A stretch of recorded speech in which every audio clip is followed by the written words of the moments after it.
అందం వెన్నెల మల్లెపూలు కురిపిస్తుంది. ఎత్తుపల్లాల ఎగుడు దిగుడు భూమి కూడా వెన్నెల్లో వెలిగిపోతుంది. ఆ నిశ్శబ్దంలో ఆనందం, దుఃఖం కరచాలనం చేసుకుంటున్నాయి. వీటి మలుపులలో ఆమె కుంటుతూ నడుస్తుంది. ఆమె అనాకారి అనలేం, కానీ అందగత్తె అని కూడా అనలేం. ఎవరో తల్లి దానం చేసిన చీర కట్టుకుంది, ఎవరో పడేసిన జాకెట్టు చిరుగులను కుట్టుకుని వేసుకుంది.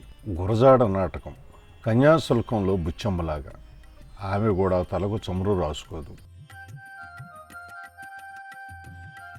బుచ్చమ్మ ఒకందుకు చమురు ఉన్నా తలకు రాసుకోదు. ఈమెకు చమురు లేక తలకు రాసుకోలేదు.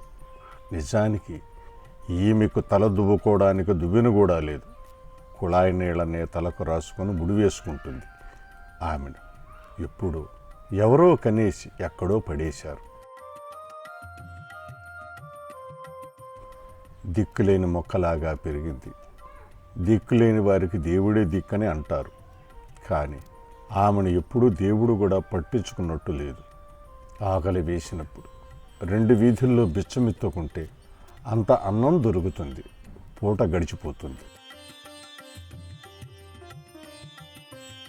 ఆమె కాలు కుంటిది కనుక ఆమె అనాకారి కాకపోయినా నడకలోని వక్రత వల్ల ఆమె ఆకారానికి వికారం తోడైంది. ఈ మధ్యనే ఆమెకు తోడు దొరికింది, లేదా దొరికాడు. అతన్ని రాముడు అని ఆమె అంటుంది. అతడు ఆమెను సీత అంటాడు. రాముడు మాత్రం అందగాడు కాదు. కురూపి అనడానికి తగినన్ని లక్షణాలు అతనికి ఉన్నాయి. అతనికి ఒక కన్ను లేదు, చప్పిడి ముక్కు, కారు నలుపు, చింపిరి జుట్టు. ఎప్పుడో అడుక్కునేటప్పుడు వీధిలో తారసపడ్డాడు.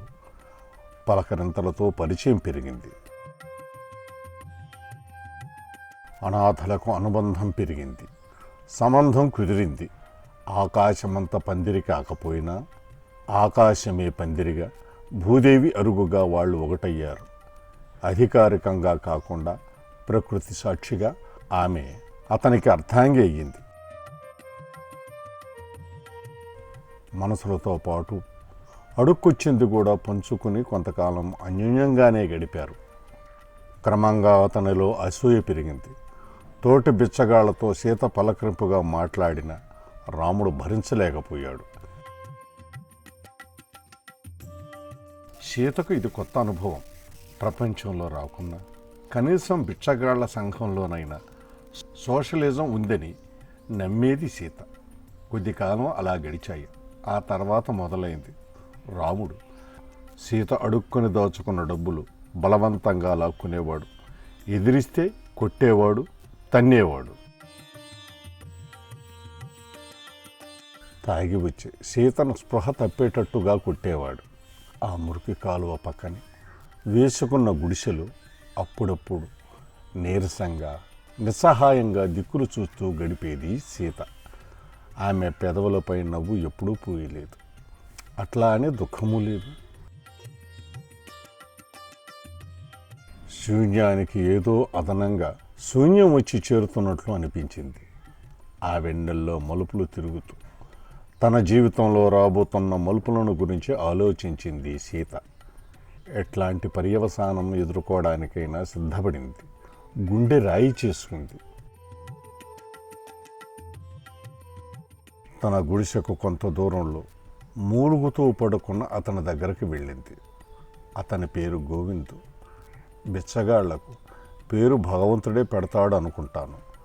గోవిందుని బిచ్చగాళ్ళు చూస్తే కూడా దడుచుకుంటారు. ఒక కాలు ఒక చెయ్యి లేదు, గుబురు గడ్డం, అదాంగా అంటుకున్న కుష్ఠరోగం. ఈ మధ్యనే అతను పరిచయమయ్యాడు. అతనిలో ఆమెకు నచ్చిన లక్షణం సౌమ్యత. దౌర్జన్యానికి అలవాటు పడిన ఆమె అతనిలోని నెమ్మదికి ఆకర్షితురాలైంది. అప్పుడప్పుడు తాను బిచ్చమెత్తుకొచ్చిన దాంట్లో కొంత అతనికి ఇచ్చేది. అతను కృతజ్ఞతగా చూసేవాడు. రాముడి నుంచి పైశాచికం మాత్రమే ప్రతిఫలంగా పొందటం అలవాటైన ఆమెకు గోవిందు కళ్ళల్లో కృతజ్ఞత చూసి కరిగిపోయేది. ఇక రాముడికి ఉద్వాసన చెప్పి గోవిందుతో సహజీవనం చేయాలని గట్టి నిర్ణయానికి వచ్చింది. గోవిందుని చెయ్యి పట్టుకుని మెల్లగా నడిపించుకుని తన గుడిసెకేసి నడిచింది. రాముడు బాగా తాగి నిద్రకు ఉపక్రమించే స్థితిలో ఉన్నాడు. అలికిడి అయ్యేసరికి కళ్ళు తెరిచి చూశాడు. నిర్భయంగా సీత గోవిందుతో పాటు గుడిసెలో అడుగుపెట్టింది. రాముడికి చెర్రెత్తింది. ఎవడే ఈడ, ఎందుకు వీడిని ఇక్కడ తీసుకొచ్చావు అన్నాడు. ఇక నుంచి గోవిందు ఇక్కడే ఉంటాడు. ఇది నా గుడిసే, నువ్వు ఇష్టం వచ్చినట్లు అంటే నేను పడను, ఇష్టం లేకపోతే నువ్వు బయటకు నడువు అని ధైర్యంగా అన్నది సీత. రాముడికి సగం మత్తు దిగిపోయింది. విజయ్, ఈ కుష్ఠరోగివాడిని, ఇంత వికారంగా ఉన్నవాడి మోజులో పడి తీసుకొచ్చావా? నాలో లేనిది ఈడిలో నీకు ఏం కనిపించింది? ఉక్రోషంగా అన్నాడు రాముడు. సీత ఏమీ మాట్లాడలేదు. గోవిందు మౌన ప్రేక్షకుడిలాగా చూస్తూ ఉన్నాడు. మర్యాదగా ఈ దొంగ నా కొడుకుని బయటకు పంపుతావా, తన్నమంటావా అంటూ లేచి కాలు ఎత్తాడు రాముడు. ఊతంగా భుజాల కింద పెట్టుకున్న కర్రతో గోవిందు విసురుగా రాముడి కాలు మీద కొట్టాడు. రాముడికి పూర్తిగా మత్తు దిగిపోయింది. కాలు భరింపరాని నొప్పి పెట్టింది. గోవిందు కేసి చూశాడు. గోవిందు కళ్ళు నిప్పులు చిమ్ముతున్నాయి. చంపేస్తాడేమో అన్న భయంతో గుడిసెలోంచి బయటికి గింటి పారిపోయాడు రాముడు. గోవిందుకేసి సంతోషంగా చూసింది సీత. గోవిందు నిర్మలంగా మౌనంగా సీతకేసి చూశాడు. పారిపోతూ పారిపోతూ, వాడిలో ఏం చూశావే అని అరిచాడు రాముడు.